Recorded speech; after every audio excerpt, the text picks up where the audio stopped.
Decorating Pages is a podcast dedicated to taking you behind the scenes of the designs of your favorite TV shows and films.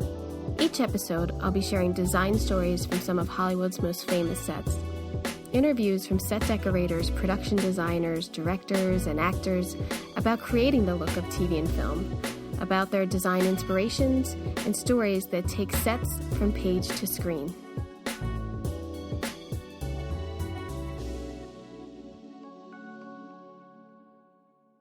Hello, and welcome to Decorating Pages. I'm your host, Kim Wanup.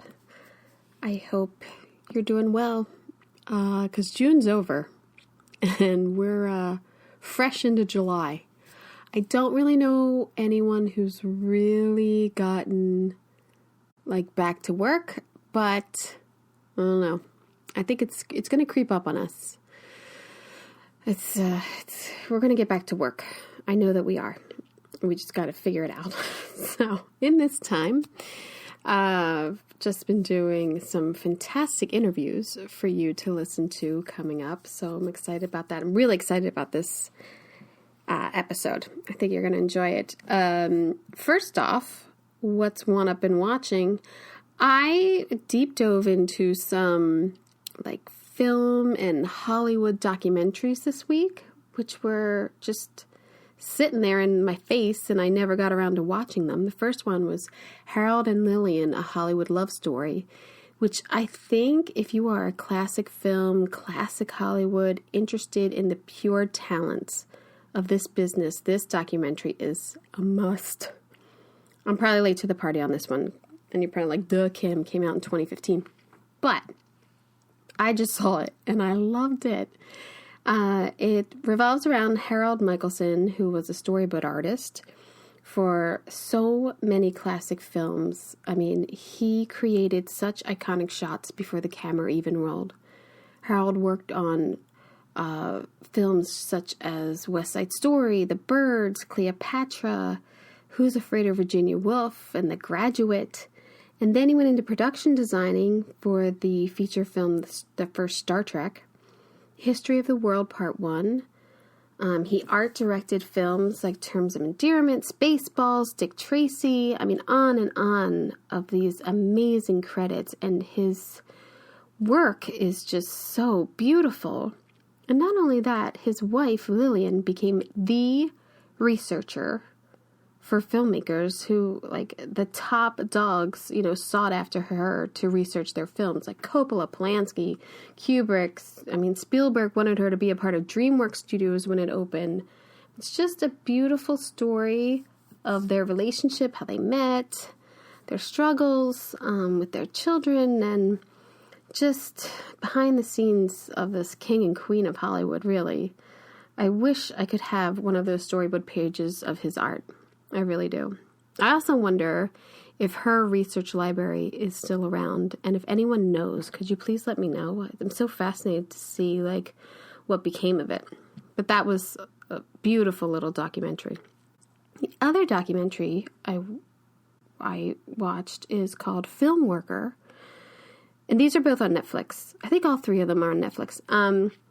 And Film Worker is a documentary about an English actor, Leon Vitali, who came to work as an assistant for Stanley Kubrick for 30 years. I mean, it's a great story of how he began as an actor and then got cast in Barry Lyndon and became his trusted apprentice, and then he was his right-hand man, and then this obsessive journey in his life of everything Kubrick, but he loved it, and he was kind of abused by it, and it's sad, but it's also kind of a great study of how people who can fill this void in this narcissist or perfectionist life, whatever you want to call it, but it's really good. It's good. Film Worker. So that, and then I watched De Palma, which was great.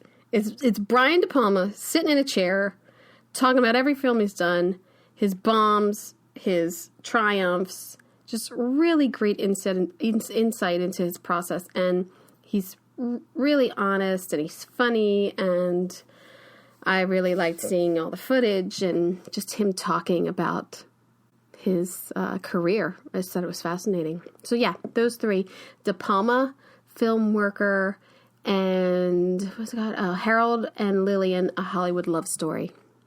Really beautiful. On this episode, I speak with the design team of the final season of The Good Place.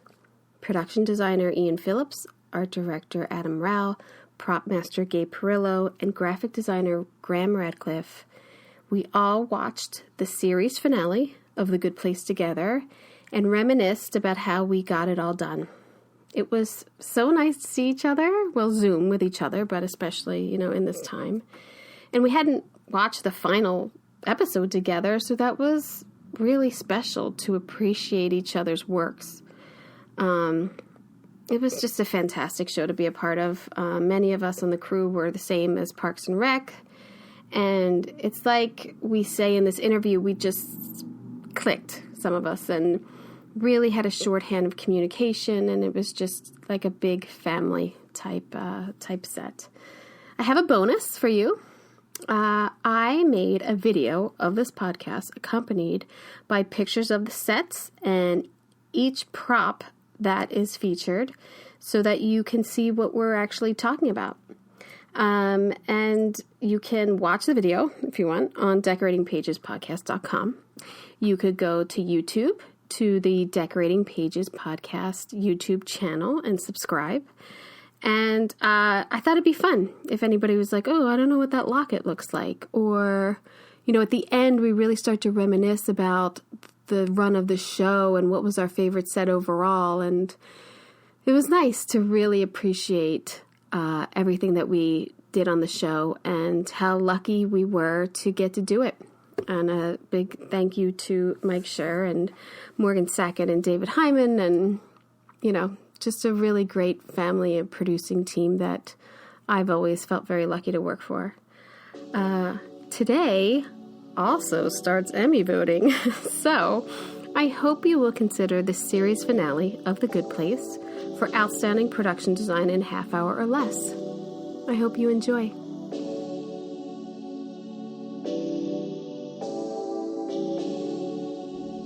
All right, I think we're ready. Okay, so the finale of The Good Place. I mean, it was kind of a bummer to Gay and I were just saying that we kind of cried again when we watched it. It was such a bummer. I don't feel like, I think we cried in the meetings and everything, but I don't feel like when we were filming it, I didn't get upset. I got emotional reading the script. Yeah, the table reads were sad, mostly because Kristen Mann was crying, I think. Because she cried through the whole thing. The costume designer. All season. Yeah. But not till I really watched it was I like, oh, this all really put together visually is so beautiful and so, sad. But it's a really good ending to the series, I thought. Yeah, I actually want people who never watched it, just at least watch this final episode. Yeah. I think you can kind of get the heart of it at that point, Yeah. But it's really powerful.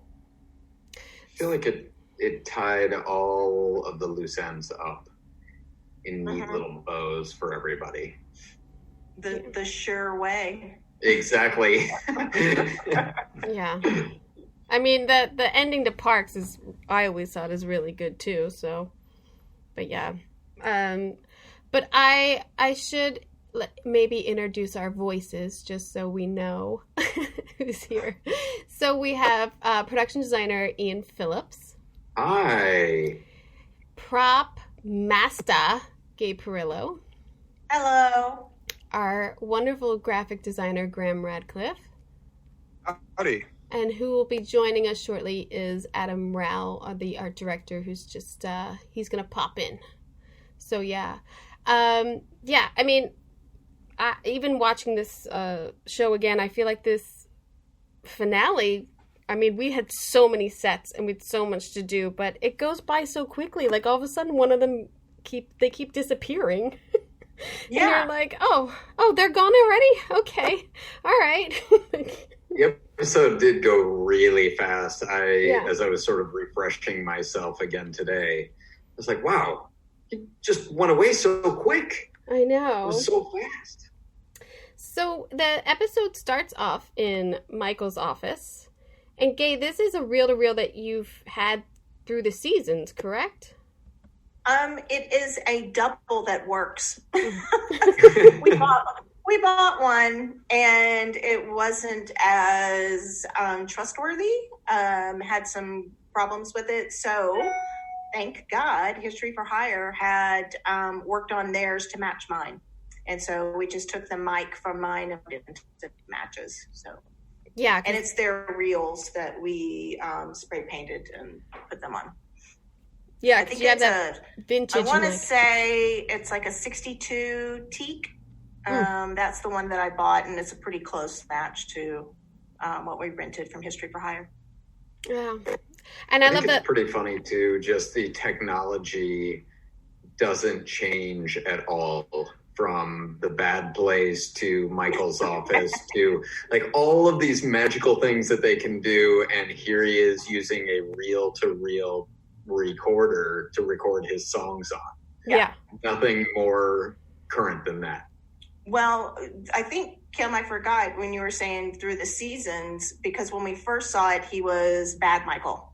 And he was, right? So he was doing his dictation of the way, each character would, what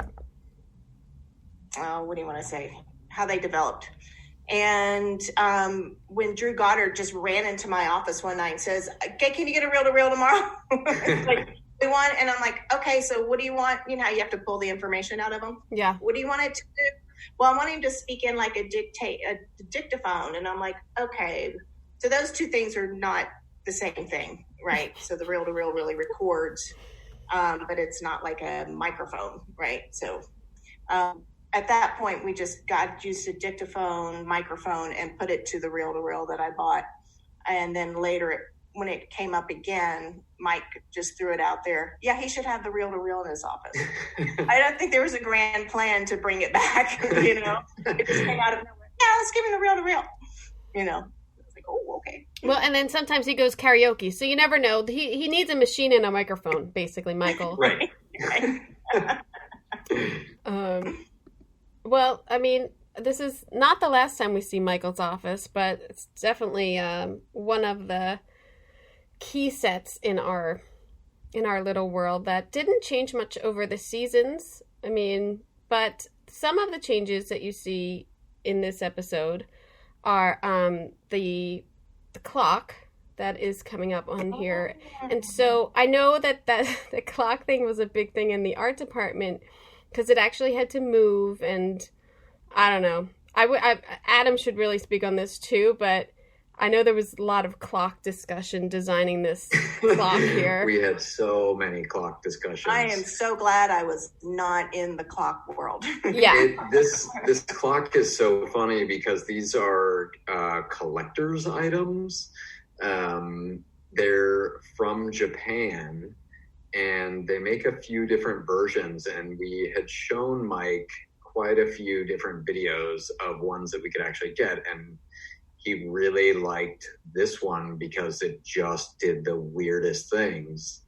And of course, since there's no hours and no real sort of sense of time, we had to design how this thing would say Jeremy Bear Me instead of hours, and then it all spins around, and we added armature to it, and we made things spin faster and slower, but it's certainly a very weird piece of set decoration. I remember I didn't have much to do with it. We spent a long time trying to get Jeremy Bear Me to work in a circle. Yes. He was like, okay, does it still read as Jeremy Bear Me if it's in a circle? And then once we had that to work, it had to work so that when those pieces spin around, they wouldn't hit each other and knock off. Because I remember once we had it and we glued them down, and it just tore apart and spin around, and it just tore itself apart. And you're like, okay, well, that won't work. So it was like trying to shrink certain letters and try again. Yeah, it was a lot of trial and error. I think Adam had some nightmares about this clock. I think you're right. I mean, he spent a lot of time at that center table just playing with that and trying to like strip off all of the other actual parts of it so that you didn't know what the clock really was. Yeah. I'm sorry. Oh no, they should sell it. Not the production meeting. I think it was the concept. And you guys presented that clock, and everybody's like, "Ooh, ah!" And then half of it is, "Oh shit! Now I have to make it work." Yeah. Now we have to do something with it. Oh, that's a great idea. Yeah. Okay. Well, if they were talking to Gay, they'd say, "Yeah, that'd be great." And how about a different option too? Just for good measure. Yeah. For Monday. Yeah, for Monday. Yeah. I mean, the fact. I'm surprised they haven't sold that clock and it hasn't become like a good place on the NBC shop or something. It should be. I know. I think they'd have to make a deal with Seiko or whoever actually makes that clock. Manufactured in Japan somewhere. Oh, well. Somebody's probably making it and making money off of it. Selling it on Etsy. Yeah. That's right. Oh, yeah. That's right. The Jeremy Bearimy clock. You get the pen, right? The bad place pen. Yeah. And the clock. That's right. $24.99. If you order the clock, you get the pin. So after that, they go into almost all of the doors now leading in and out of a set are green. So, and this is sort of a CGI on top of it, but I kind of forget. Did you have to paint the doors green? We did. We painted all of the doors green. Yeah. And what was interesting is I think when we started painting them green, all of us just thought like, okay, it's just going to look like a green screen door. It's going to be weird. And thankfully in post, they put that sort of glitter effect on the door to really sort of make it magical. Yeah. It's cool. It's a good place green. Yeah. And what is that green there, Graham? It's Pantone. Oh man, 356. If that's correct, I'm going to be impressed. It's Pantone 3 something. I'm going to say 356. Wow. Yeah. You heard it here. Yep. Well, I say that because someone had tweeted and asked, and I kind of stalked Graham to give me the answer so I could get back to the person. But or Graham got back to the person actually, so I think he knows it by heart now. But the green door leads us into the newly decorated Eleanor's house, which isn't awful anymore.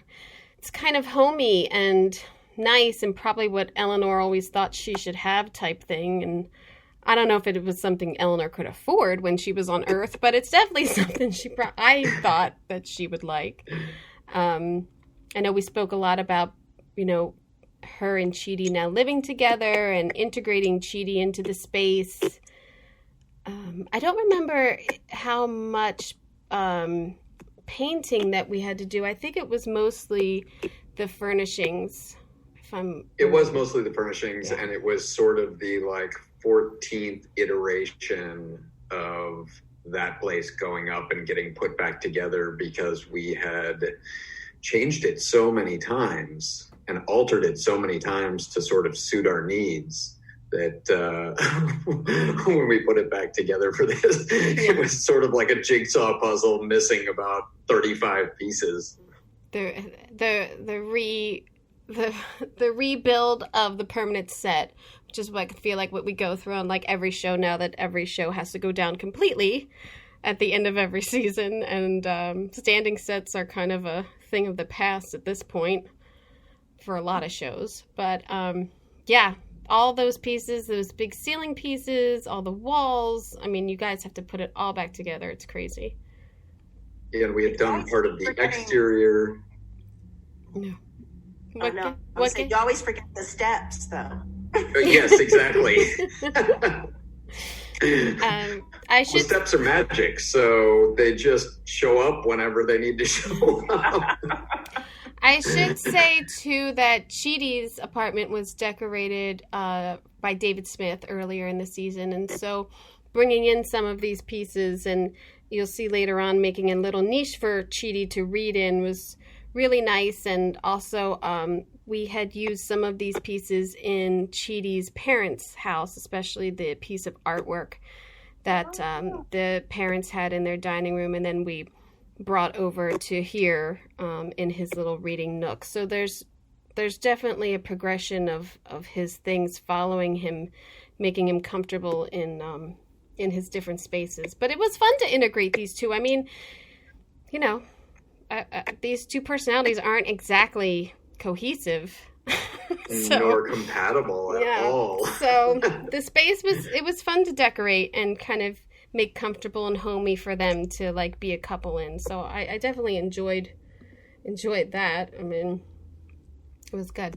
And then you've got all these people reading books, and I feel like they just give you this assignment of like reading philosophy books and ethics and long lists of this character should have this book, and you got a lot of books. None of these are bestsellers, so they are out there to get. You know, there was a time when before we got permission from all of these authors and publishing companies, we had to kind of mock up the covers. And come, fourth season, it was really easy to get permission. Right. And that made my life way easier instead of covering all those books. We actually did just use the real cover, and the real author was there in the scene. So is she the chick? No, the guy behind. He's wearing the black shirt, I think, right? Yeah. Right. Oh, crazy. I always think all these philosophy books that people are probably dead. The woman, I completely forgot her name, but she was one of the other writers that we had showed her book, and her name was up on the chalkboard, and so was his, and I apologize not remembering their name, something Black. But they helped Mike Schur tell me what to put on the board, and that happened like the morning of the lesson. And whose handwriting is Chidi's? Mine. Yeah. No one ever wants the like whose handwriting is it going to be, because if the board gets messed up or whatever, like you got to be there to rewrite it so that it matches for the next screen. I've gotten 911 calls from the set. Can you come and bring the board? You got to bring it. I want to add this, and I'm like, oh crap. Okay. Jordan, on-set dresser, Jordan Steinberg, tried to mimic we worked on him mimicking my handwriting, and he got pretty close, but if I was there, I would do it. So. Yeah. I don't know. My video's stuck now, so hold on a second. I do want to say I felt like that. I loved that apartment because never loved it before as, just something that you felt comfortable in, and it really fit the mood of the finale. Eleanor's house. Yeah. Yeah. It was fun, because I didn't get to do that in the beginning, and then you do all these like versions of it, but it's still not her. It was always like, oh, more clowns or more uncomfortable furniture. It was always just meant to torture her, as opposed to her place. Did you keep a clown in that final? I don't remember. No, we took them all out. No clowns at all. Yeah, we got rid of all the clowns. We flipped the doors so that you couldn't see any of the clowns, even though they closed them after all of the discussions of like, should we paint over it? Should we not? What should we do? And we ended up just having the doors wide open so that we could see into that bedroom. Oh, right, the bedroom doors. Yes. Yeah, the barn doors. So after this, they open a door. They go on to this platform, which was phenomenal to see on set because it was just these beautiful, giant, I don't know how you describe that, like planks? Like bridges and big, I don't know. It was great to be on. It was just a giant spoked bridge that we left the bridge sitting out over the hiatus, and then we had to disassemble the whole thing and reassemble it and sort of manufacture how the bridge was going to go together. And we built that giant center portion so that we could have the judge sit there. And then thankfully we had David Neednagel, who of course extended everything and made this whole sort of separate world inside of there, which was phenomenal. I forgot all about that and how he had sort of expanded it so much. Yeah. It's so good. Look at the little cities like living in there, and like it's amazing. The elevatory things that are going up and down. Right, exactly. And it's sort of that time and space don't matter. Mm-hmm. So everything can kind of go every which way, just like Jeremy Bear Me. And I think that was sort of where that whole thing sort of derived from. Yeah. And then, Graham, you had a huge job here making up a ton of signage that didn't make any sense. Where the different places were going? Yeah. Yeah. So we had Earth was one of them. The Judge. IHOP, training. The IHOP, the Good Place. Yeah, training and design. Design was one of them. But I think it went around and around, and then it was where should they, which ones should be where? Yeah. And you remember at the very last second, before we started shooting that scene, they decided that they didn't want two of the places to be right next to each other. Right. And so we literally scraped all the letters off, had the sign shop, I think, make some new ones, or no, we printed. But there wasn't time, so we had a trimming party. We printed them off, and we had to sit there trimming everything out. That's right, and literally retaped everything onto the piece of plexiglass so that we could change it according to what they wanted. Mm-hmm. That's right. It was all those little the Good Place language, all the little hieroglyphs too had to be trimmed out. It was, everybody was hating those signs. Yeah, I think we had 4 or 5 people working on just trimming those letters to literally rush down to the stage. Did they bring that set must have got brought up, because I remember going, oh my God, we're shooting this now? I don't have everything that we need. Did it happen? Did it bring it up? I feel like it did. I feel like now that you say that, one of those days that they sort of all of a sudden decided like, oh, you know what? We're moving really fast. And that's what it was. They were moving really fast. And then they pulled up the bridge like to the end of the day because they were like, is it ready? And we were all like, yeah, it's ready. And then it was like, oh, except for we don't want these signs here. I remember Kim and I calling each other, do you have more frogs? Do you have more frogs? Do you have more frogs? Do you have more frogs? We're just gonna make frogs. Like I have 73 frog things like on tables, like progressively the on-set dresser can, like put in per scene. And then Gabe's like, okay, I've got like 58 frogs. We should be fine. And then I think like you had to go get more frogs or some shit. That was mid-level, not top level. Oh yeah. Yeah. I remember the discussion in the production meeting when I think both of you said, oh, I have X amount of frogs and I have Y amount of frogs. And they were like, oh, no, that's not going to be enough. Absolutely. And then we tripled it. And it still kept absorbing the frogs. Yeah. That was too big and it was such that a you big designed. desk. But yeah. You can never have enough frogs. I don't know. Apparently. And one live one. So yeah, that's the most important. And that frog probably got paid more than all of us combined. For sure. Probably.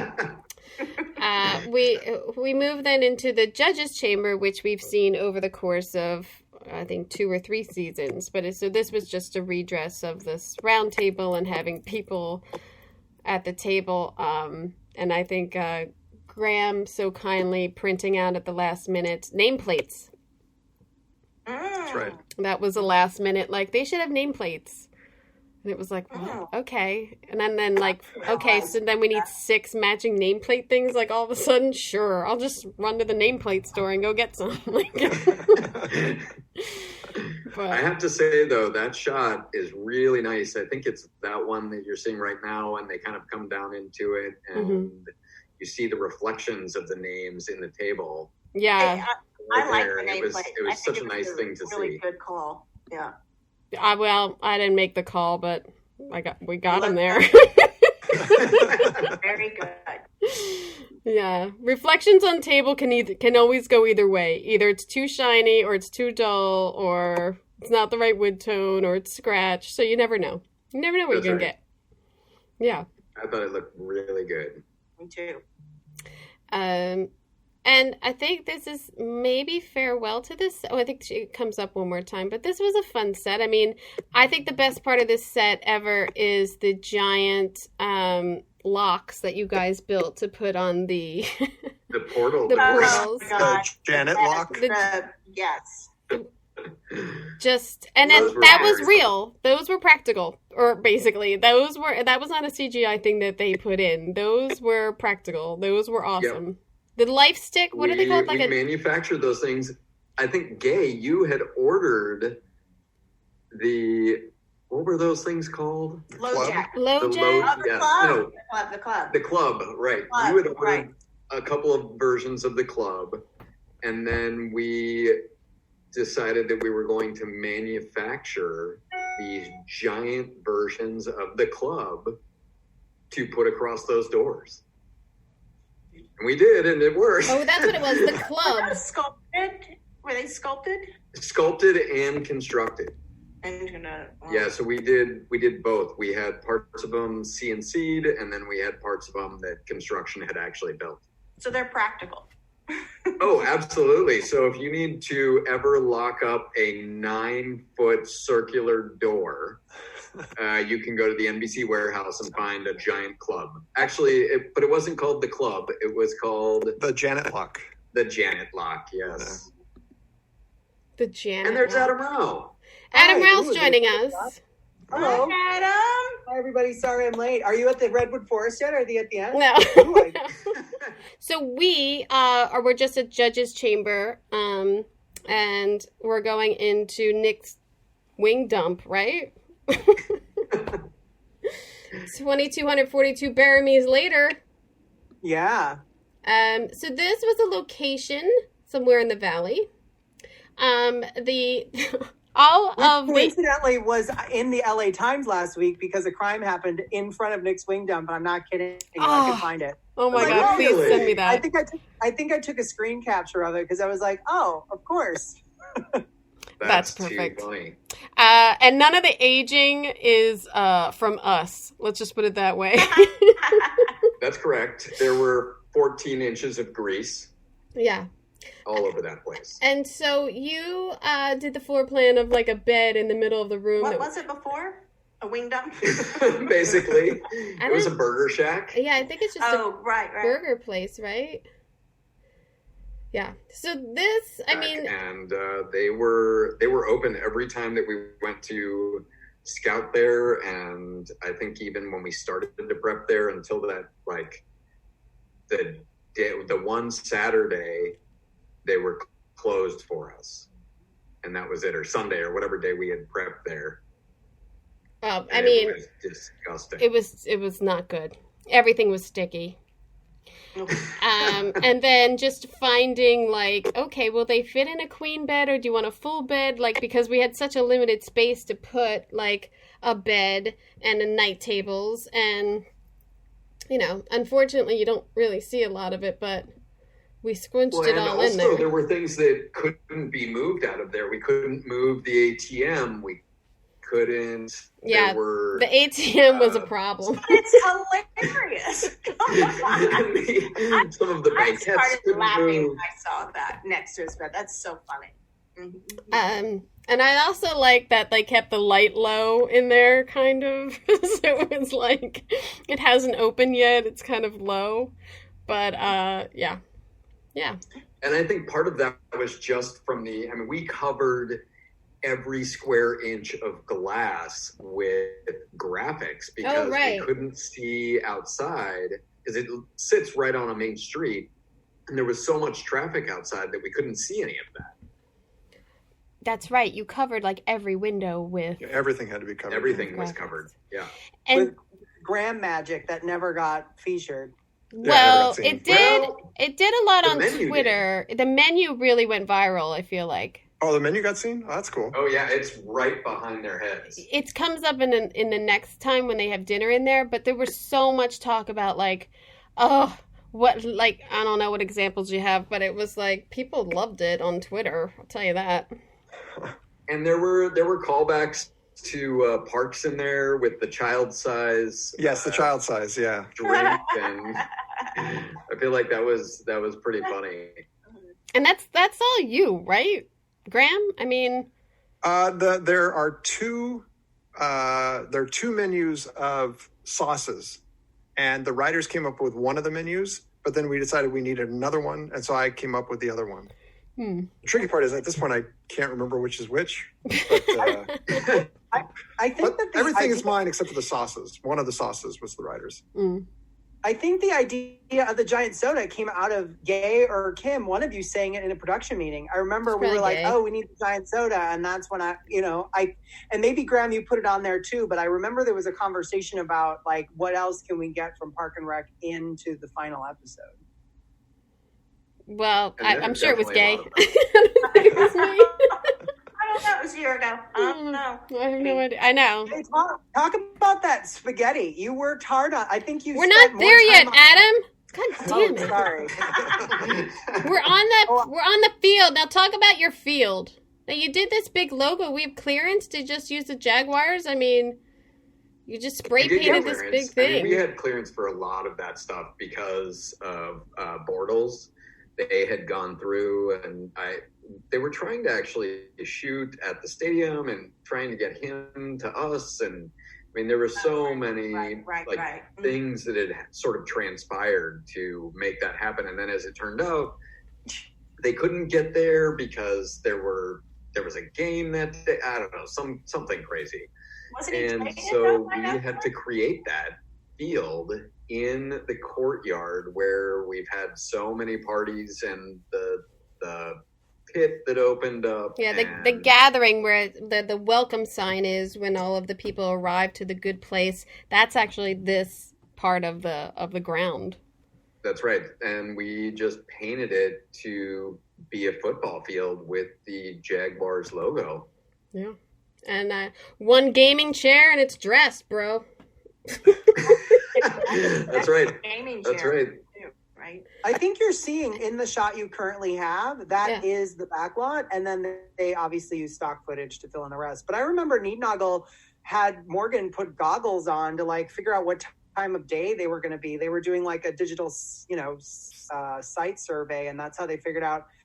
I mean, it sounds silly, but I remember, did you want him standing on the teeth, or did you want the Jaguar looking away from him? Like, we had that conversation. Right. And how much were you going to recognize how close you were? How, would you recognize that they were in the center of the field? Wow. Because football fields are massive spaces. And when you're standing on top of a logo like that, it's just kind of a blur of colors. I think you guys overthunk it. No, we did. We nailed it. Look at this Emmy Award-winning football insert. That's right. Yeah, I see what you mean. Look at that. I see what you mean. That's good. Yeah, I see what you mean. All right, I'll give it to you. Yeah. All right, well, good job. And then here comes the spaghetti. So now we're back to Nick's wing dump. We've set up a beautiful tablescape, okay? One of our finest, I think. One of our finest, yeah. I mean, out of all the parties you two have done.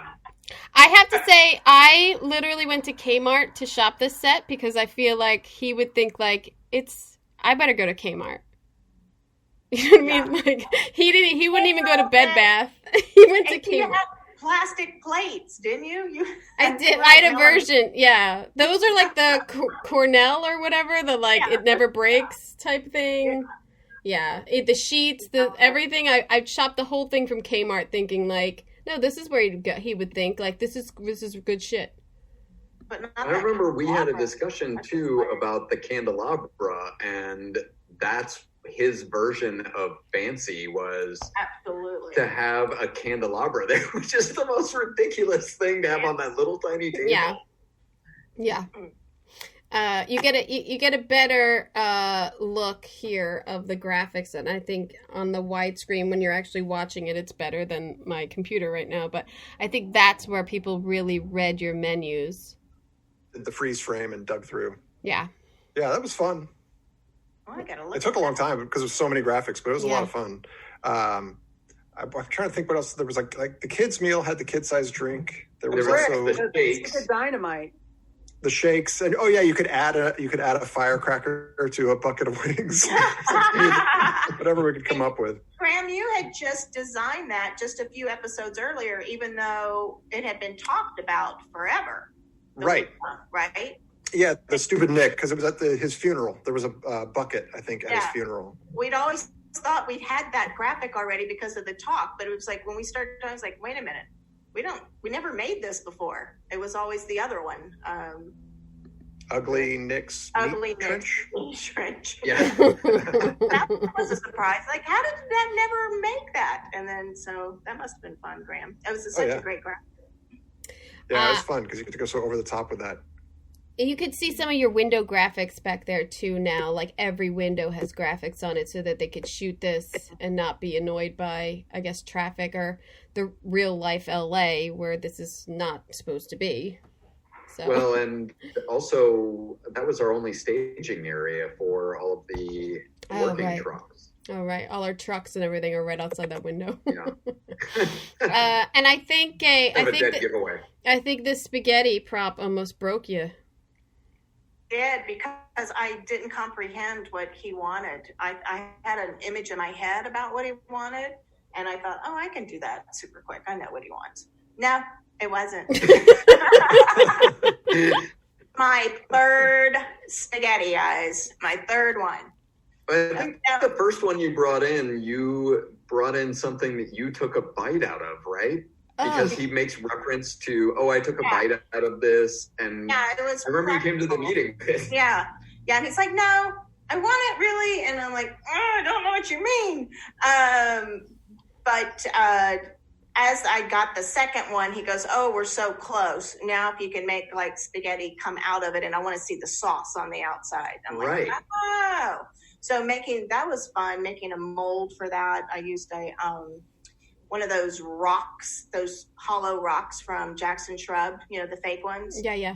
I poured the solution in there and hardened it in the spaghetti and chemicals all over the stage. It was fun. Well, I think you nailed it. Third time's a charm. It's super awkward. It reads as spaghetti. And, and he took I don't think they show him taking a bite of it, but... He just says that I took a bite and it was really awful. Really bad. Yeah. Well, you got it, and it's... Should have farmed that one out. And I would have if I knew what he was talking about to begin with, I would have, but I ran out of time. But got there. Time and money. We go through another green door, and now we're back into our original backlot of the good place. Original-ish. So you guys restored all of the signage that you had hidden away safely, I'm sure. Some had to be remade. Yeah. And then this takes them right into Jason's party because he's going to leave. So the party is up in our little train station area, and I can't even count how many parties we've had to do, Gay. But this one was sort of like... Jeremy bury me. Yes. If Jason's throwing a party and thinks that it's supposed to be nice, like, what is it? And it's like... I went really low key, and then they were like, no, maybe we should have some tablecloths. Like, I went like, I think at first I was like, I don't know, barrels, but then, I don't know, I got it together. The biggest thing about this scene is Gay's food and the big stage that you guys had to put into the little backlot. Yeah, and I mean, there was also... Graham, you had to get Gay a bunch of the wing buckets, which you see there as well. Yeah, and of course, any stage I think that ever went into the backlot up there, the ground is so uneven and sloped, fake cobblestones, and cobblestone on top of it, and it was always a leveling nightmare for whoever was up there doing something. Well, on the ankles. I mean, we also had huge lighting concerns of, like, basically the stones were playing. They had so many lights up there to, like, light these performances and everything. Right. We did string lights and the lighting, but yeah, that was not easy. And I think it was like 100 degrees to put all that stuff in the back lot that day too. Yeah, it would have been August. And this is about the time when I walked over to the rehearsal to see that they had like 5 times the amount of dancers as they said they were going to, if I remember correctly. And this is when I ran to Patrick and was like, we need to push everything back because they're going to run out into the audience. Like, I remember walking into the soundstage going, holy cow, look at all those. Well, they said 7 or 8. That's right. Because we had taped out a space for them of what we knew the stage would be in one of the rehearsal halls, in our lunchroom, in fact. And I think that's where you walked into, and it was like oh my God, choreographers were great. Yeah, we're going to need a lot more stage. Well, just one of those things that last minute happens, and then we adjust. That's all. No sweat on us. We're fine. After I do love the couches too, though. I have to say, like the mismatched corduroy couches that ended up in there. Yeah, and the it's like comfortable but gross. Exactly. Yeah. Yeah, that's when I was shopping those. That's what I was looking for. Comfortable but kind of gross. Jason's version of nice. Yeah, exactly. And Gay, they went past your spread so fast, but you had a gigantic spread of food there also, and like hamburgers and onion rings, and oh my God, you had so much food there. Yeah, something to represent everybody. We had the shrimp and obviously the chicken from the bucket. Yeah, that was the last shot of the night. That was always fun to do the food, the big food display, the last shot of the night. Yeah. Now, Gay, did you get in coming up with the J&J necklace? Was that third time's a charm, or was that? No, nailed it the first time. There you go, girl. No, I had an idea from the concept that Jason's necklace should look like he made it out of a Jolly Rancher. Mm-hmm. You know, like it was like in his mind, it would be like a piece of candy, you know. And so when Mike saw some of the designs, he went, yeah, that's great. Let's do that. And then kind of Janet purple, you know, which I was very afraid it wasn't going to pop off her outfit. Right. Because she does wear that multicolored white and purple thing. So anything I would put on there was going to be hard to read. I was nervous about that. But I think David Miller finally helps a prop girl out and shows, what it is. So from then on, you assume it's J plus J. But yeah, a really good ceramic artist made those for me. Yeah. And again, I'm surprised those aren't selling in the NBC shop right now. I feel like that would I've got a running list now for Etsy. So I know. You just keep throwing them out there, Kim. I'll manufacture them. Listen, I'm only throwing them out there because I've already made this stuff, and this is the twins' college fund. Well, I think those can be custom made, right? We can do G and J, and we can do M and K. Right. That's where you make your money. No, you have to be a J&J to get the necklace. And then we hit our exterior, which I think is Adam the only one who went? Or Gay, did you go? I went. Adam went. Yeah. So yeah, I sat next to Gay while she monitored the margaritas for 3 hours? Yeah. A little cooler and a shaker and limes and real tequila. So this is in the Redwood Forest. Yeah, correct? It's about. Correct. Yeah, it was about 45 minutes south of and I guess west of San Francisco Airport, and it's family owned, and it was for sale when we were there. I don't even know how you put a price tag on those gorgeous giant trees. And that's like 5 or 7 of 500. I mean, this place was gorgeous. And the area that we were in was used for weddings. So as far as what we had to do, we had to they had stations with a cross on them, and then just hide the crew, because the archway is the only way the crew came in and out. So I was there the day before and then spent all the day of shooting, erasing everyone's footprints and fluffing it up with putting little flowers in it and trying to make it look great, and you wouldn't, I'm proud of the fact that you don't know that is the only thoroughfare into the... Not at all. I always love to hear that when you have to bring greens to the forest. Oh yeah. We didn't have enough. We had a 5-ton full of ferns and we needed 2 more. Oh my God. I ran to Home Depot the day before with transportation, buying everything you could think of, to cover up, because it just, it's a drop in a bucket in the forest. Yeah.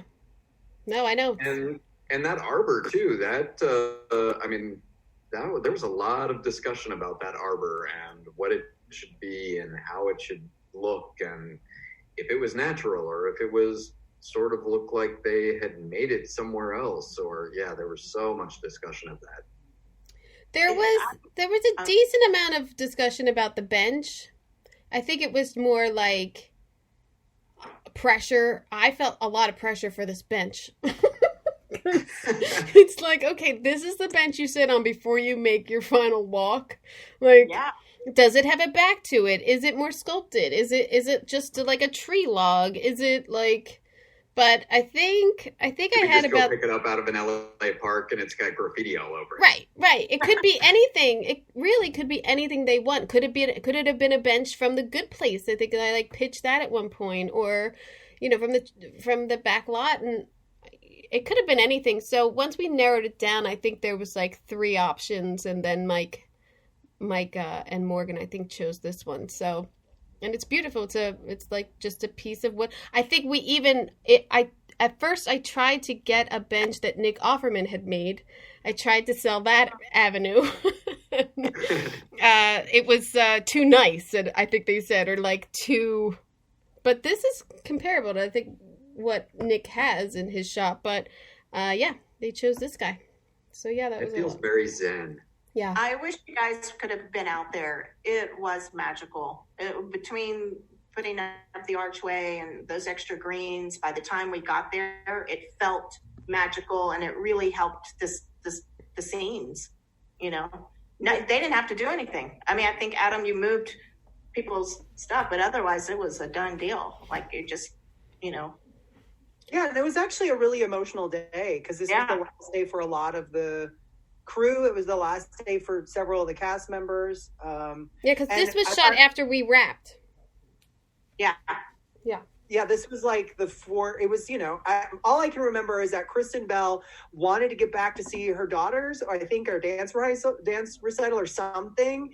And so they got her done, and she didn't go through hair or makeup or anything. And she was in the van, and she walked through SFO airport, no bags, just her ID, in her outfit that you see her on later in this scene. It was pretty funny.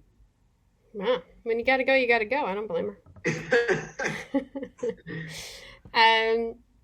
Well, next, we then move back to a set that we've been to many times, which is Tahani's mansion, which is always a delight for set dressing to go into this location.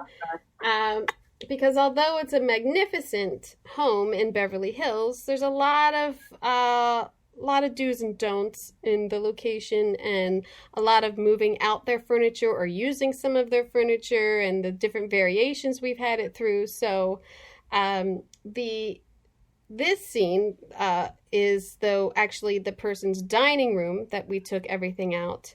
And we had a couple versions of it being a wood shop, which we had a lot of tools. We had 2 or 3 of those benches with just, woodworking tools and everything, and they said no, it's just one, which I think it was a mistake. I think having more in there would have been better, but whatever.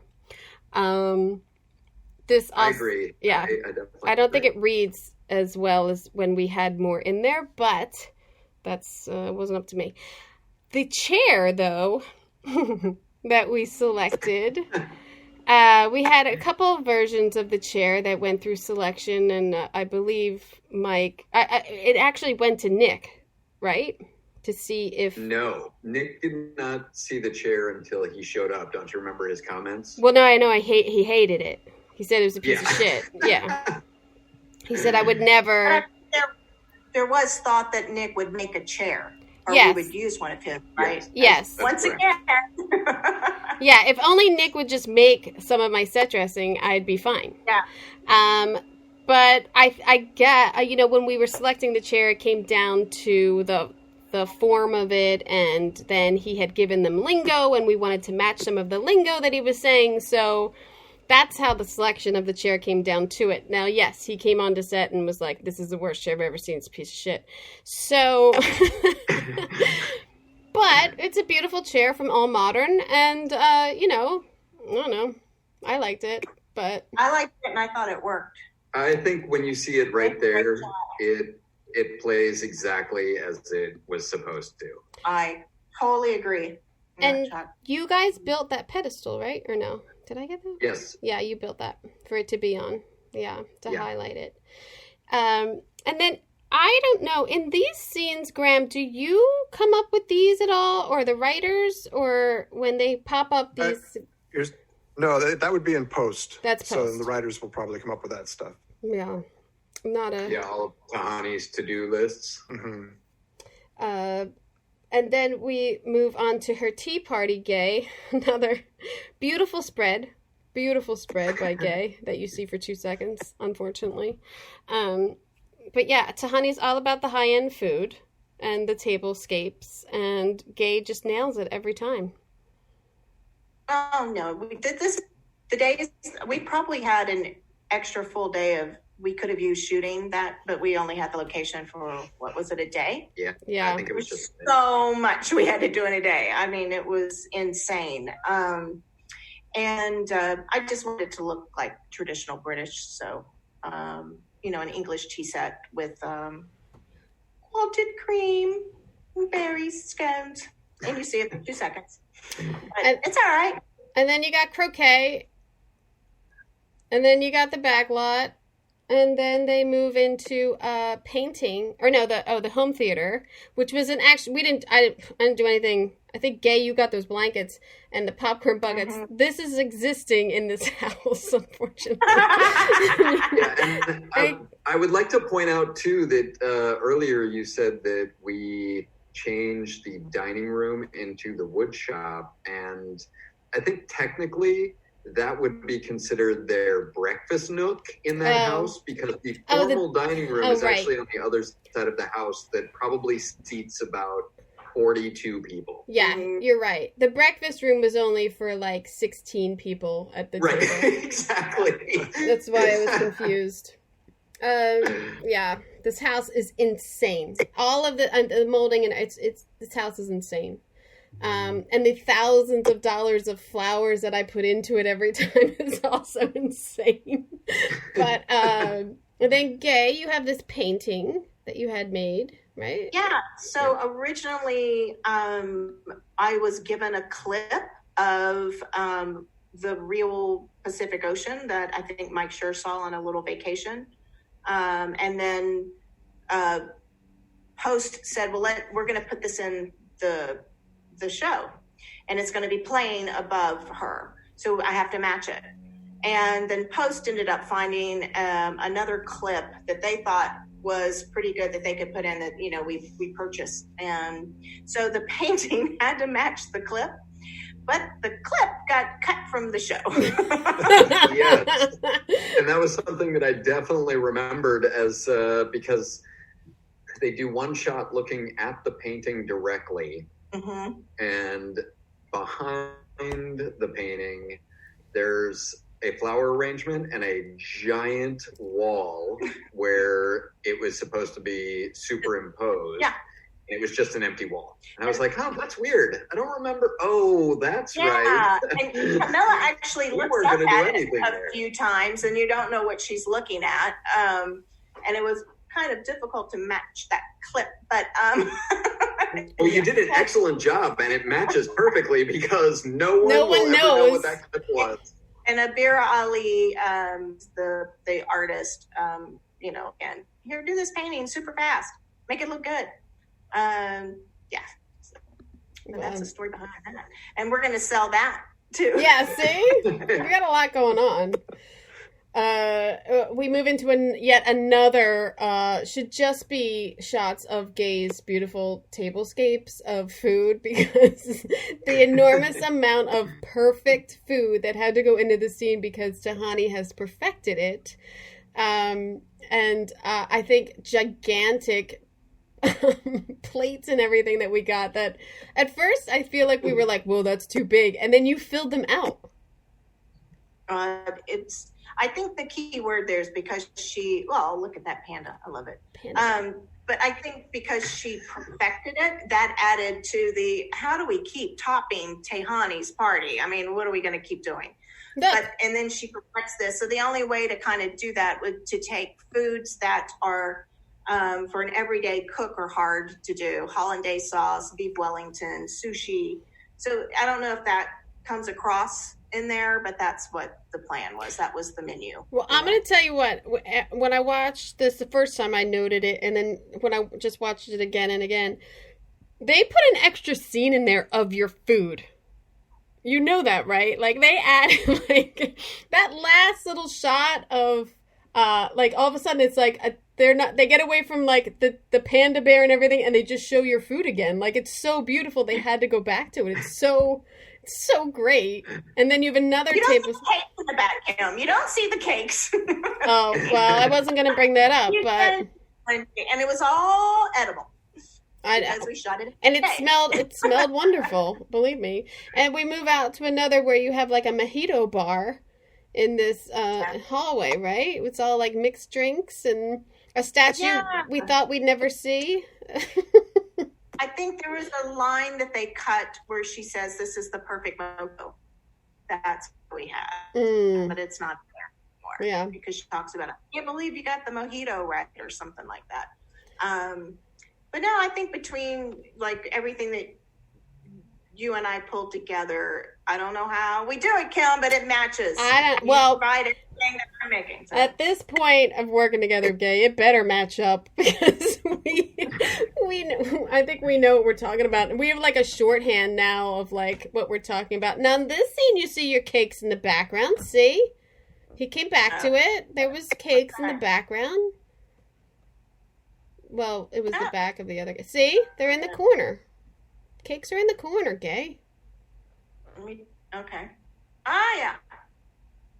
Well, no. Get flowers. Yeah, I'm happy. It was Let's dancing. Mm-hmm. But after this, we go back to the bridge, and we have even more frogs. So that was just more fun for our onset dresser and Gay to put together. And then we start to travel into the architect's office, which we shoot that hallway, and I don't remember that hallway. Is that I don't remember when we did that. Do you? No, it was all visual effects. That did not exist. Yeah. After shooting. After shooting, I think it's a Morgan Sackett shot. Okay, so I wasn't crazy because I was this shot here is like I don't remember that. It's all visual effects. Wow, that's cool. Yeah, none of that existed. I think that was all manufactured digitally. Yeah. And then we go into the architect's office, which this set you redesigned once again, which it was so many different sets. The conference room. Yeah. It was the bad place. It was the place where they built the door to Earth from the bad place. So we just reconfigured it again. And I think you and I, Kim, had discussed sort of the like mixing of the good place and the bad place, and the like the green and the red, because we could finally see the two of them together. Yeah. I think it was fun just to kind of see that again. I think too, in the artwork that we had, that some of it we made in-house because it was so specific to, we should have it so modern, but then be so throwback, or be like so classic and yet so modern. So there's a lot of that artwork in there that we made, or we picked off of, like, was it ThinkStock? Or stock photos, yeah, right? Yeah. And I also, we reached out to, like, architect's office and got models and blueprints and of pieces that would be modern and sort of good place looking. So yeah, that was a fun set to do. I mean, I like that one. It looks great. It was fun. It was a fun little changeover. Yeah. Again, especially because everything was, of the era of the 1950s, and the tank desks and everything was very heavy before, and we really sort of lightened everything up and made it more airy and open, and things were less closed off. It was really nice to transition to that. Yeah. And then comes a pretty important prop in the show, I think, is this perfect little bow tie in a perfect little bow tie box. Is that you, or is that costumes? That is costumes. They gave me a coveted peacock bow tie, and in enough time for me to find the perfect box to fit in it. And oddly, I noticed this too before, but, like, Michael doesn't have a bow tie on in this whole episode. Like, he's done with it, sort of passing it along to her. So, yeah. What do we head to next? We're back in Eleanor's, and this, you really get a glimpse of Chidi's little corner that we put together, and his little nook, and the book that she has that she's reading. And I don't remember What We Owe Each Other. Yeah, and then Da Vinci Code. So yeah, we were going to use the real one, and then at the last minute, NBC says no, change it up. So I think, Graham, you were so like, what? We can't use this? We could have, and then so I brought in a graphic person for the day, and she did 3 different ones, and NBC approved one. It's pretty simple. Quickly, we move on to Tahani's. Oh, sorry. I guess calling a book trash book, that they couldn't give it the clearance by calling it a trash book. So. Is that the book that you guys made the bikini? Oh, you talked about that, the bookmark. Because I have a picture of you guys cutting out the bookmark thong. Oh, that was from the prior episode. Yeah, got it. That got cut. I mean, did that make air? The thong bookmark? It did, but is it? I don't remember it, but son of a bitch! Because I know that went round and round and round a lot. Because I thought it was right at the end, and everybody was like, "Holy shit, we gotta go! Get this thong bookmark." That sounds about right. Speaking of thong bookmarks, then we go to the Pizza Palace. Which is a redress of our backlot set, the peanut butter and jelly and everything. Was that it? And that's it. Yeah, PB&J. PB&J, and that's it. Which I would go to that restaurant if it existed. But you redid this in a sense of, like, putting in tons of extra little elements in here, and is the wainscoting painted? Like, you repainted? What else did you have done? Yeah, we repainted everything in there. We had actually changed it from PB&J to, Adam, do you remember what we changed it to?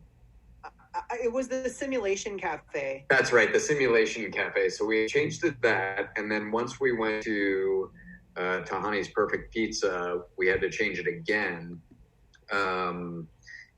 And so we basically just went through it and redid as much as we could. We left some of the stuff in there. You can sort of recognize, like, the wood posts that are in the background in one shot. But yeah, we basically tried to change as much as we could and make it just feel Italian. So of course you just throw down the checked tablecloth and it's Italian. Yeah. Well, I didn't do a check. Italian. I mean, we learned that on Tom's Bistro. If you look, I didn't do check. I did stripes. I didn't. Oh, that's right. That's I didn't give right. a check. We had discussed the checks, I think. I said Tahani would make it more up. We're gonna go above. Right. We're gonna go above check. We're gonna do stripe. And all of the Chianti bottles will have perfectly formed purple flowers coming out of them. I mean, there's a lot of thought went into this, like, upper crust pizza place, I must say. Upper crust. Yes. You like that? Bum. Yes.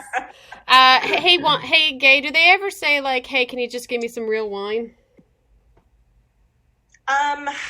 These guys, no. And then the pizza was actually, though, that was cool. And none of them could have gluten or cheese. Oh my God. So that's not really a pizza at all. Well, so half of it's pizza and the other half, so we always had to tell poor Julie how to make sure that she had to keep resetting where the slice was going, that they would pull, because one could have this and one could have that. But you know what? You can't tell on camera that they're different hybrids. I don't think. No, I don't think you could tell at all. I didn't know that. I mean, I just thought they just didn't take bites or some shit. Like, I don't know how you deal with all the, like, doing this and doing that and oops. On that one, you hire a pizza guy to come pull his truck up 100 feet away. Yeah. Well, after this scene, they go back to Eleanor's for a moment, and then they jump back into Michael's office, which we get to see the pictures that we had put up, I think, in one episode prior, or 2 episodes prior, of the four of them that replaces Doug, and so we put the 4 of them up there. I remember it being a discussion of, like, who goes where, and Eleanor shouldn't be first, even though she should be first, and all that jazz of a great discussion with too many people having input. But the pictures are up there, and then also I think, Gay, you had the medal that Michael had, and had it put in a frame, and it's underneath the clock. I don't think I put that in there. Did you? Yeah, I put it in. It's just one of those things, like, well, what would he have done with his? Yeah. Mounted in his office just to see it again. Yeah. And that, I think, was like mid-season that medal happened, I think. I don't quite remember. No, it just happened 2 episodes before. Yeah. His architect medal that Graham and I designed. That was fun. Mm-hmm. Beautiful.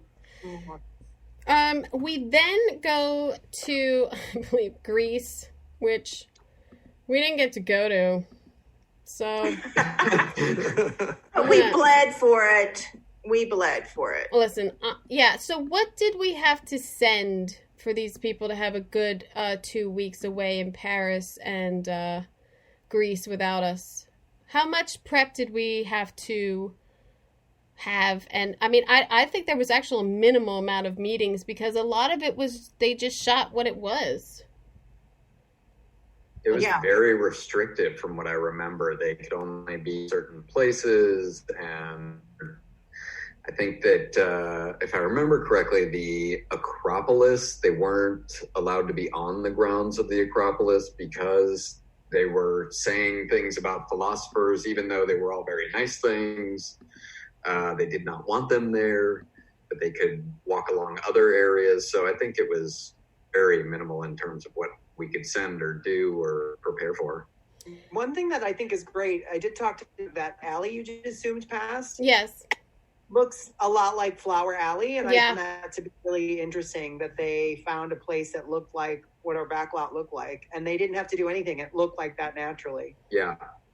Yeah. And just think, Kim, you didn't even have to do any flowers there. I know, I didn't have to do any flowers. I didn't have to do any color umbrellas. I kind of feel like they might have decorated that alley like The Good Place. I think it works in reverse. I see.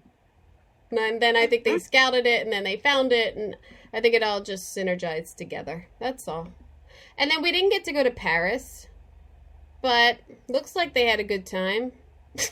I was going to say, when I say we bled for it, our budgets were all cut so much in order obviously true. To go. I mean, it has to come out of something. Yeah, so true. There, it's got to... Yeah, they planned budgetarily on that since day one. We budget cut every step of the way so that they could go to Greece and Paris. Yeah. Yeah. But then, when they want a Paris restaurant, they go to the Valley. Yeah. And we just make a restaurant that looks like it should be in Paris. That's all. Gay, you've got some gorgeous cork menus there, I must say. And, in the kit. This location was, I think, really nice. We spiffied it up a little bit, and French artwork, and yeah. And it is a beautiful restaurant. Yeah, it's pretty. I forget the name of it, though. When we were in there, it did feel like a French restaurant. Yeah. And the owner was French or Italian, forgot. I think it is a French restaurant, if I'm not mistaken. I think because they made the food. You're right. They made the food, and they had all the, Marisol, is that right? Oh, Marisol, yes. On Ventura. Yeah. And then we get another flash of What We Owe Each Other, the book. Very nice. Very nice little plug there. And then where do we go? We go to the coffee shop. Oh no, the coffee shop's with Michael.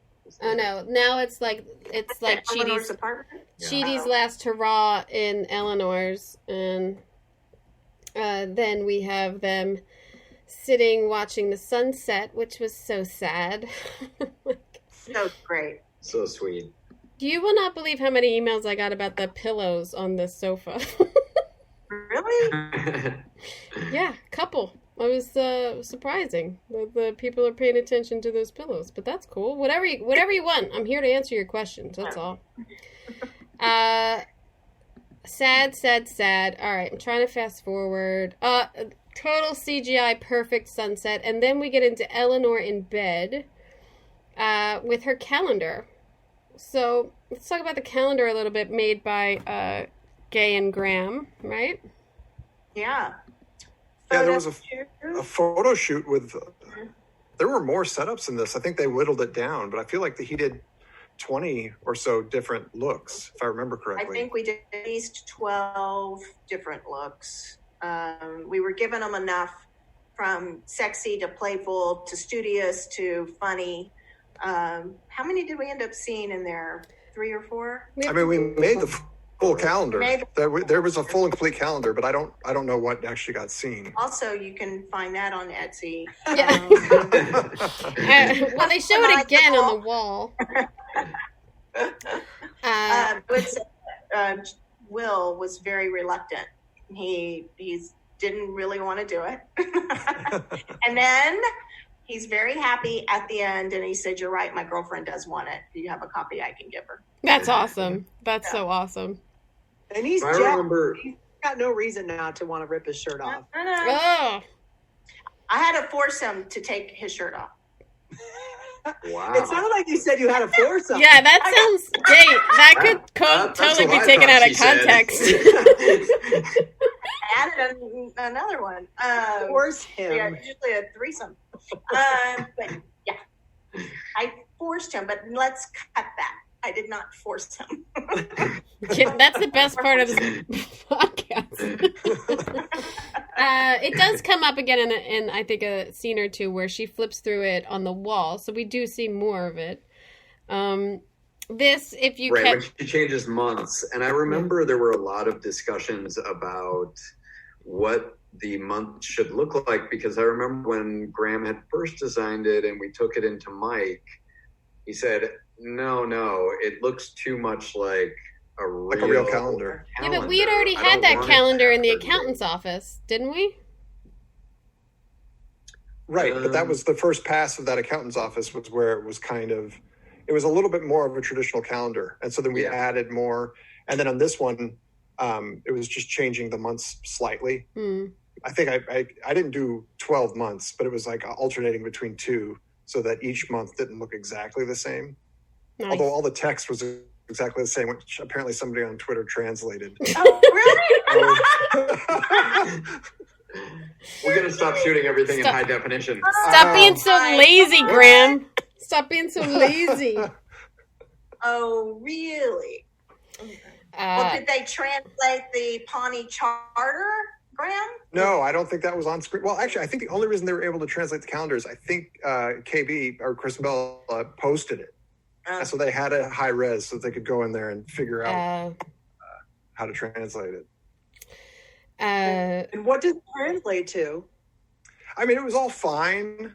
It was mostly in jokes, and at a certain point, I didn't know what to write, and so I just took the lyrics from "Power of Love," the Huey Lewis song. So the second half of the calendar is the lyrics to "The Power of Love," which everybody was very confused by on Twitter.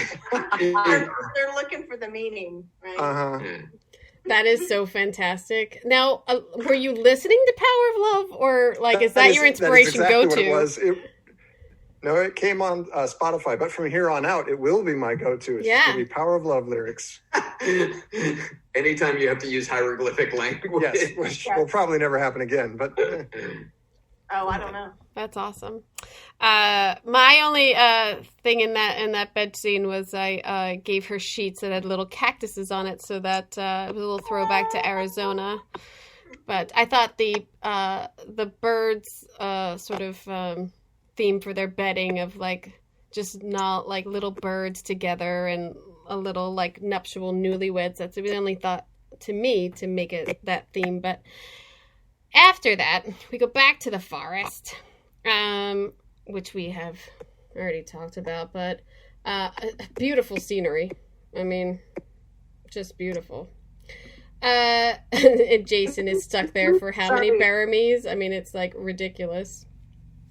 Can we clarify, too, that it's The Power of Love by Huey Lewis and not Celine Dion, correct?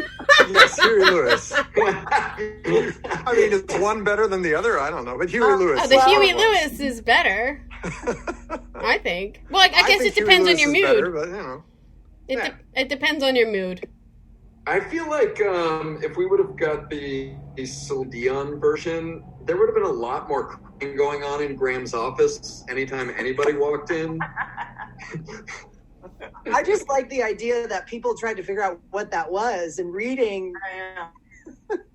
Well, people are really into it, man. What are you going to do? Look, the calendar comes up again. I'm sure people are freeze framing it on that one too. It's much clearer. And then we throw back to the I Love You scene. The Cannonball Run VHS that Gay had to come up with. That you've had, right? That you've had for a while. For a long time. Yeah. Mm-hmm. And what is the people that she's reading in Mindy's house? Our next set. It's a people that she's always had. It has Pierce Brosnan on the cover. Does she only have one magazine? She's only got the one people. Yeah. Oh my gosh. I never realized that. That's fantastic. Mindy's house this season was a complete build from a location house that we had to essentially location set that we actually had to almost rebuild every time, repaint, recarpet, put in the half walls. So, but now this season you rebuilt it on set. There was quite a few full episodes in Mindy's. We used Mindy's a lot. We did. Yeah. Well, they had it to go to. I mean, it was great to have it on set and built, and it should have been something we had all along to help us out with that. And I feel like they probably would have they probably wouldn't have, but it was quite a bit. I think that between paint department and set dressing, because we did have to go back to clean quite a bit after we gooed, and I've never everybody was just on it. Paint was fixing the walls, and they were pinning the couch together with fabric and cleaning. It was just one. I think for me it was just one chair out of everything. It was just like one chair. So no, it was it's fine. Yeah, we cut sections of the carpet out and tried to match it and replace it with the stuff that we had left, but they didn't make that anymore, and there was definitely a few little lines that you saw when he walked into the set, but never got caught on camera. Thankfully. Oh, that's fine. We move on and on of sets that we had seen Architect's Office and Eleanor's, and then we come to where Eleanor's living room is then set up as this like human museum of things that Michael appreciates. Was that it? Forget. It was all his earthly delights. Oh, yeah. Delights, yes. Bowling balls and paper clips and the boomerang. There was like a boomerang in there, or not a boomerang, like slingshot is up there. I forget. There was like 7 or 8 different things that we had to specifically get, and then Graham made up all the little signs for, and they went to each one, and then it sort of gets cut out, which always sucks. But yeah, and a lot of those were sort of throwbacks to the episode that they were on Earth. And Michael sort of, the Outback Steakhouse, the Australia thing, there was talk about the boomerang and all the things that he had collected while he was there. And I mean, unfortunately, you just can't get them all in because they are such sort of benign objects that most people are like, well, what is that all about? That's weird. Yeah. I think that was I didn't watch season 1 because I didn't work on it. Yeah, so. The human survival kit that he gets as a gift from them, I think, was the end of season 2. We put that in. We then moved to the bridge again to our real Froggy. Mr. Jumpy Pant Legs. Mr. Jumpy Legs looks like he's stoned in this one. He's pretty docile there. But yeah, full effect, full frog. We're at full frog maximum here, Gay. Full frog max. Mm-hmm. Yeah. With your real frog that you had to get. And how do you get a frog wrangler? Is that Doug or is that you? I imagine it was going to be a bigger frog, right? So, and then when Doug and those guys got the frogs, and when he shows up and he's that little tiny thing, I'm like, he's going to disappear in this, atrium. So, finding that balance of where we can get him and not make him disappear, basically, having the Wrangler see if he could stay on the sides or on that rock perfectly. Oh my God. And just pray. We have the weirdest jobs, I swear. Or maybe Doug does, I don't know. We love you, Doug Smith. So then we go back to our bridge, but then we have our door, which we have seen a couple of times in past seasons. And what does the door plaque say on here? Because I can't quite get it. Earth. It just says Earth, Yeah, right? I think that's just Earth. Yep. Yeah. Beautiful door. Do you have that at home, Ian? Did you take that? No, I think it was a little too big for my house, but Universal told us they wanted it. It was one of the only things they kept. Honestly, they threw out everything, but they kept that door. They threw out everything. They threw out everything but the door. It's a sin. Yeah, custom design, custom manufactured. It's a sin. And then our set extension's beautiful in that one. And then we go to Earth with a little montage, which is Burbank, California, subbing in as Arizona. And we'll say that it was Arizona. I know that there was discussion of where it was at. Mm-hmm. And Michael was going to say that he was in Phoenix. And then we had to take out all the references of Arizona. Oh.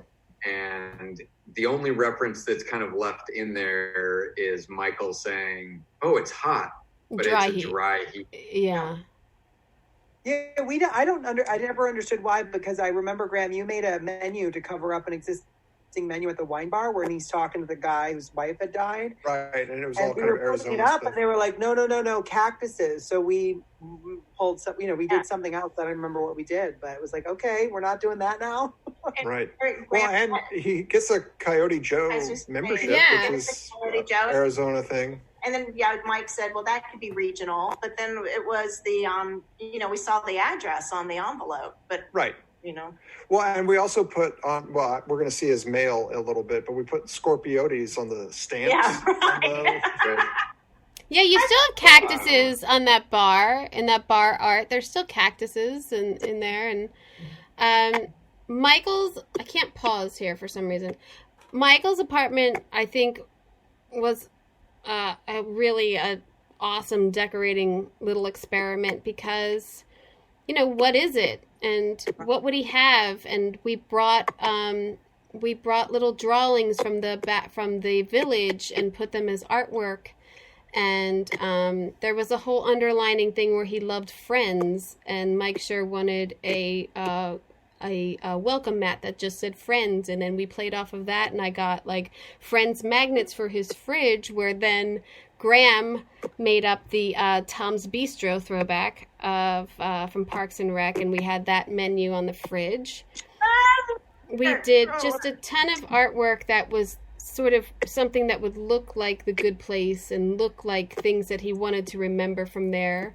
I had a whole, like, what would his record collection be? Like, I was really into doing Michael's apartment, and I'm really pissed that I only got to do it for this short amount because it would have been really fun. It would have been really fun to have done, like, a real Michael's apartment. I'm really bummed that it was only this little montage. But yeah. Out that when the guy goes in to pull the guitar thing off, like when he's going to learn guitar lessons. Yeah, the graphic for that. Desperately, or I did. I don't remember if Graham, I think you did too. We wanted Clara Clayton to be the name because that was right. You know, his wife's character in Back to the Future 3, but Clara Clayton didn't clear. Oh, and we're a Universal show. It should have cleared. I know. That would have been a nice little nod, but that's not clear. It didn't clear. Oh my God. I wanted to even just do Dr. Clayton, but we couldn't do it. That would have been perfect. Yeah. Well, and then, you know, we have this little perfect little ending, and then we end up in an apartment building looking down. Did anybody notice the bow tie collar on the dog? On the dog? No. No. I love Had a little bow tie on, a heel bow tie. Oh, how cute! When Michael has a dog on his sofa. Yeah, Jason. Jason, right? Jason. The scene of the guy with the mail is an existing, sort of apartment building that we spiffied up, and then went to the exterior of Michael's apartment, a different apartment complex. And this is where you see the Coyote Joe's membership graphic, which is awesome. Where we should have seen the Friends. Yeah. I don't know. They was like he really wanted it, and then they didn't get to show. It sucks, but whatever. The apartment number was really important to Mike Schertz. Right. I don't know why. I don't remember either. Yeah. Forgot it. It was probably his apartment number in college or something. Hey, Graham, what was his name, though? His name changed twice, didn't it? Well, Real Man is what it is and what aired, but right up until the very, I want to say like a couple days before shooting, it was going to be Not a Squid. Oh, yeah. Michael Not a Squid. Right. I thought it was pretty Not funny. a Squid. Real Man's funny, too, obviously. So what is your interpretation of that last sweet moment? Do you think a piece of her goodness landed on him and that's what made him go do that? Or what is your interpretation? How did you feel like it ended? I don't think he needs Eleanor goodness. Do you? No, is that what you mean? I know what you're saying, and I think that is correct. I think Mike actually had talked about that in the meeting, like sort of a nod to Eleanor had become a better person because she would have just thrown the mail in the trash and walked away. And Eleanor comes floating down from space and lands on the guy. And he decides, I'll be a good person and I'll take it to this other guy's apartment building. Yeah, I think Mike, I don't think they obviously don't say that, but I'm pretty sure Mike had talked about that in the meeting. I think you're right. Yeah. And I think the idea was that by that guy doing something good, and then Michael being sweet towards him, it's like just kept one good act creates another good act and spreads good out there. It's the pay it forward. Pay it forward too. Yeah. Without Kevin Spacey. This one we're not going to do Spacey. Does anyone have any favorite sets or scenes from the run of the show? Cowboy Palace for me. Cowboy bar. Palace, sorry. Cowboy Skyscraper. Yes. Oh, the buffet. I think that's a huge fan favorite, and I know Kristen Bell's that's one of her favorites. I didn't do it, but I think it's a big hit. So you guys know that in Vanity Fair they have a page in Vanity Fair right now? Who? Yeah. So it's Kristen Bell, and it's for the award section. So it's just a picture of her, and it says her and her favorite props. Nope, I didn't know anything about this. A friend of mine saw it and sent me a picture. But it's got Mount Rushmore on there. So it's the June 2020 Vanity Fair. Great. Has a picture of her at a coffee table at a backlot table. And then it's got a picture of the sex toys. That's great. That's fantastic. Yeah, it's funny because they don't say any of our names. It's just she likes her props, and then they just list them. So. But did they ask you are the props in the shot? Did they ask you for those, or no? It's just I gotta look at it. I knew nothing about it. It's in print, and I was also like, could you pick something else besides her sitting at a table with a coffee cup out of all the fucking props we have? A table with like this. Yeah, give her shrimp cocktail or margarita. Do the fucking Janet cup if you're going to do a cup. Jesus. I'm sure Colleen took a million photos of her holding things. Yeah. Well, that's a bummer, but still a nice little. Yeah, that's really cool. Nice little shout out. Yeah. Yeah. Oh no, totally dig it. Yeah. Graham, do you have a favorite graphic? Well, I mean, I love a bunch of them. One that was on this episode that we spent a lot of time on, and then I don't think it got seen at all, was Tahani's Perfect Donuts. I love working that with Gay on that box. Yeah. But that really came together. And I see it when he walks in with it. He's holding it. Oh, it's there. Tahani's. It's Tahani's on the box. Right. There's a cartoon version of Tahani holding a giant donut, and it says like Abraham Lincoln's favorite donut. I just thought that was a fun box with a lot of jokes. So much detail. Gay, do you have I love that calendar. I love the calendar. I think it's pretty cool. Yeah, the calendar was fun too. Overall, throughout the entire season, what are we doing? Yeah. Whatever you'd like.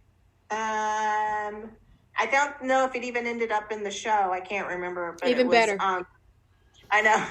Janet's tool. It's her multi-tool that she fixes the sinkhole with. I don't think that made it.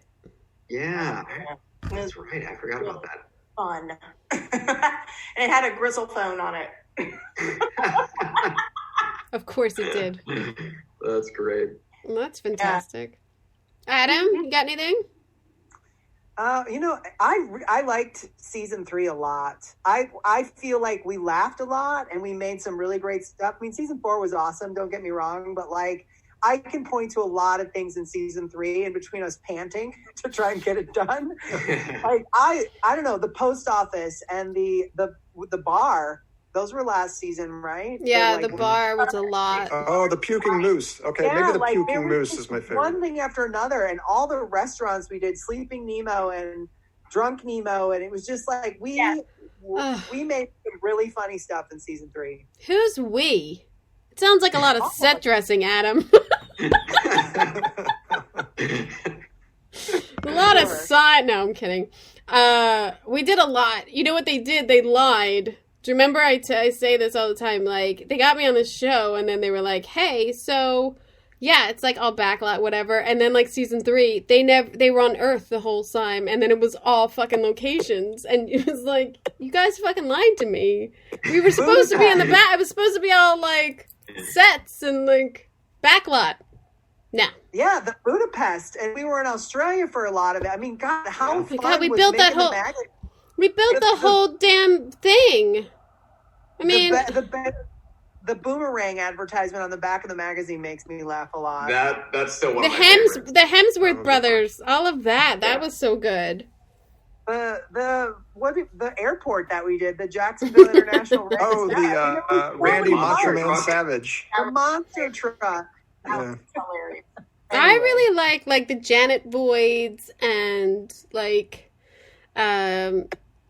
I mean, even though I just sort of recreated it, but that whole like accounting office, like when we did throwbacks and to that type of design, I really liked doing all that. I just thought that was really fun. It's different. And I don't know why that style was selected and then we had to keep going with it is a whole nother thing. But like, I always did love doing all that.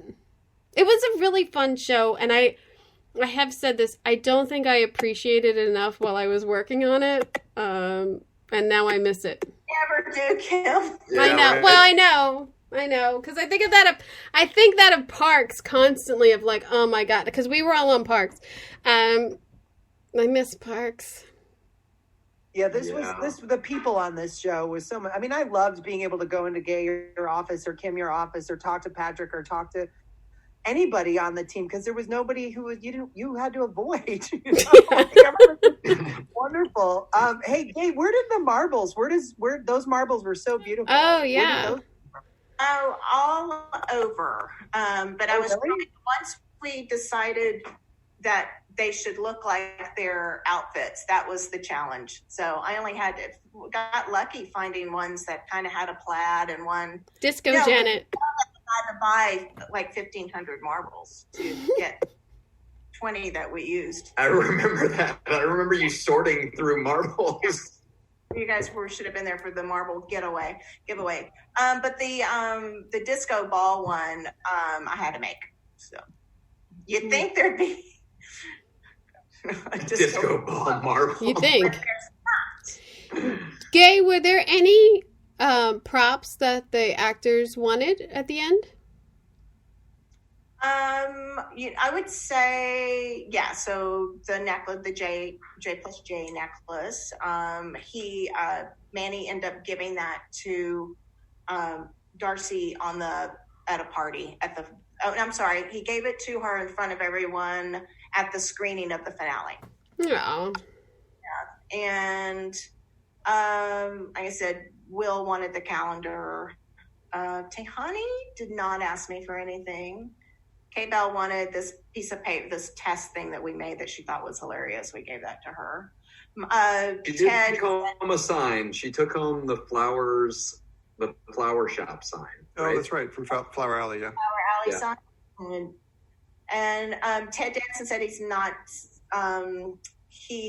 sentimental. And then when we showed him the poster that Graham had made of him in the magic and had it framed, he's like, oh, well, yeah, I got to have this. I totally forgot that. Yes, okay, maybe that's my favorite. Yeah, that magician poster. Everybody wanted that frame, so that was a good one. That was a pretty funny one.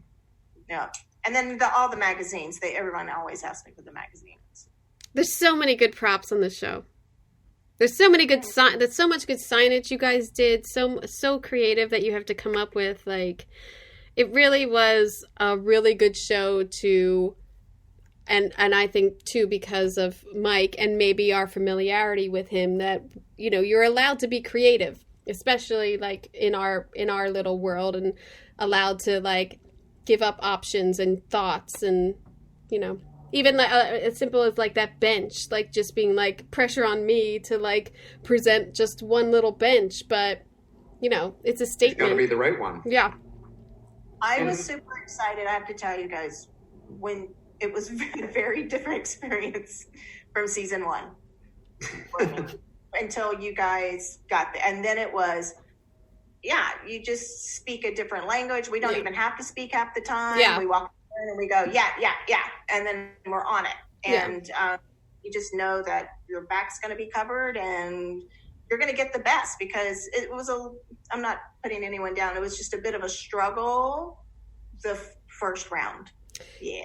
Yeah, I think they had a lot of struggles too with just coming up with what the hell this show was. I don't know if they knew what they wanted till they saw it, and I think that was one of the design problems they had, that they corrected or worked with in that first season. But yes, I agree. Like, I think once all of us get together, it's shorthand, and it's great. Yeah, and then it's better than what than it could be. I think we benefit from that and we take advantage of it. Yeah. Gabe, how many novels did you write in this series? In this series? Did I write one? Yeah. There's definitely one. Yeah. No, because there was a sequel to it. What was the title? It was Back Once it was More the guy... into the Lion's Den. Yeah. That's right. Okay, Back to the Lion's Den. What's his name had it? The golfer. He had one of your novels, didn't he? No, no, that was another funny one, Graham. Everybody I would say a lot of people wanted that book. They wanted, God dang it. Driver. What's it called? MacGyver? Chip Driver. Chip Driver. Hey, I have lots of those if anybody wants them. Oh, good to know. Oh, Etsy shop it. Etsy shop. And or my garage.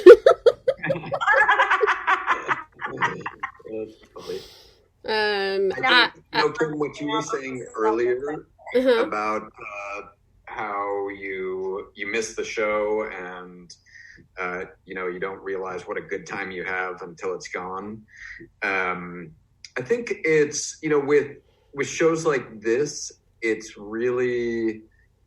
great because you can kind of do whatever you want on shows like this, because we really did span all places and all times. And most shows, when you work on them, I feel like, you're in an era, whatever era that is. If you're on Mad Men, you're in that era. If you're on... You're stuck. CSI, it's contemporary. It's, it's very short spans of time. And this, it was like we could go anywhere. And it wasn't just decades, it was space and wherever we thought it was going to be. Yeah. And I think that made it really fun to do. Yeah. Rules, but not having rules. Exactly. Yeah. Exactly. A little bit of rules. I always think the first concept, the first time I was wrapping my brain around it was when in my head what was beautiful.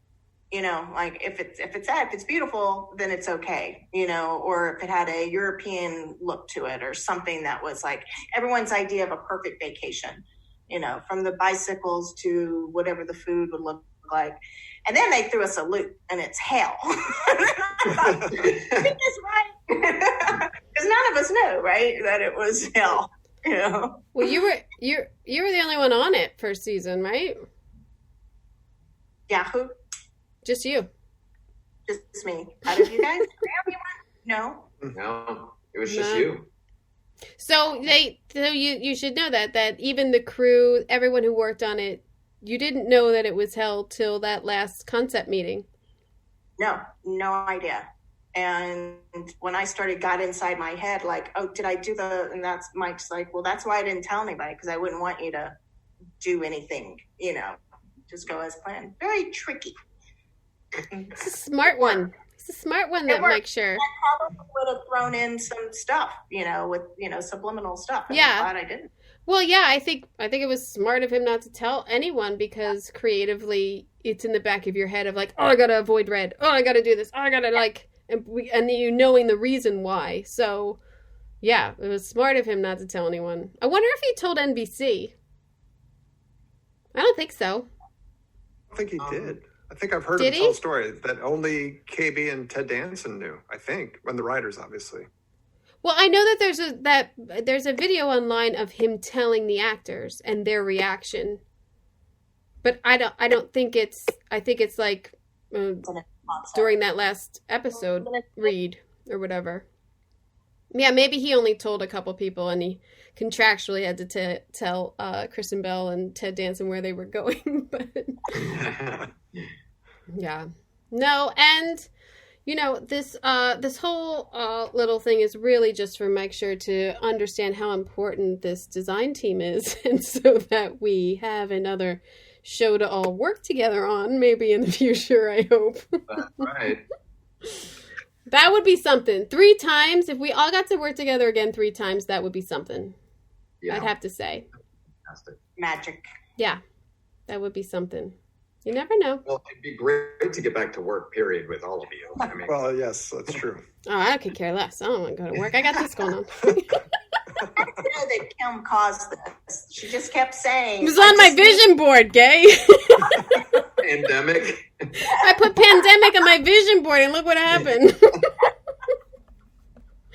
No, this is awful, and everything that's happening in this country is awful right now, and I'm glad that all of you are safe and healthy. Likewise. And just doing our best. I hear we're going to get back to work soon, and by the time this airs, we might actually be back to work, so who knows? That's fantastic. Fingers crossed. Can you be done editing in a week?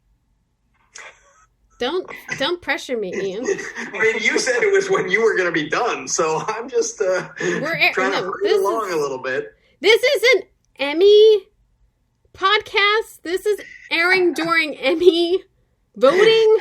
This is not next week, Ian. Get your calendar straight. I don't even know what day it is anymore. I know. Every day I have to wake up and I'm like, it's Friday. No. It's Friday. That was for a while, and now it's real. Yeah, exactly. I feel like that calendar that Graham made, I've been using. Where I'm at anymore. We're all on the Good Place calendar. You're just demon looping Power of Love over and over again in your head. Cheers to everyone. If you have a drink. Cheers. I don't know. Cheers. I love you all. Thank you so much for doing this, and yeah, that was a great finale. I think we all worked really hard to make it a good finale for the show, and I'm really proud of all of our work, so thank you. Yeah, that's great. I love you guys. Likewise. I really hope you enjoyed that as much as I enjoyed just talking with my friends about our work. It was really great, and yeah, if you have any sort of like, oh, what are they talking about? Again, the videos of this podcast are on the Decorating Pages podcast website and the Decorating Pages podcast YouTube channel for you to just go along with your picture pages. Yeah, I don't know. I really do. I really hope I get to work with all of them again. It would be amazing. Sometimes you get one person with a project, sometimes you get another, but such great people, such nice people. I'm very, truly lucky. Hey, I just want to give you a heads up on some of our upcoming interviews. Next week, we have set decorator Don Deers, who talks about his phenomenal career and his current show, Kidding, on Showtime with Jim Carrey, which is phenomenally decorated. We have editor Jonathan Fisher, production designer Jane Muskie, and storyboard artist Gabriel Hardman coming up. And that's just for the next month. I just want to say thank you again to everyone who's rating and reviewing the podcast. Thank you, thank you, thank you. Just scroll down or scroll up to wherever the rating and review is on whatever you're listening to this podcast on. And just click little 5 stars. Thanks. Don't let the summer float you by. Get on your Stogie Floaty. Purchase now the Stogie Floaty Luxury Pool Float. Available on Amazon, Etsy, and StogieFloaty.com.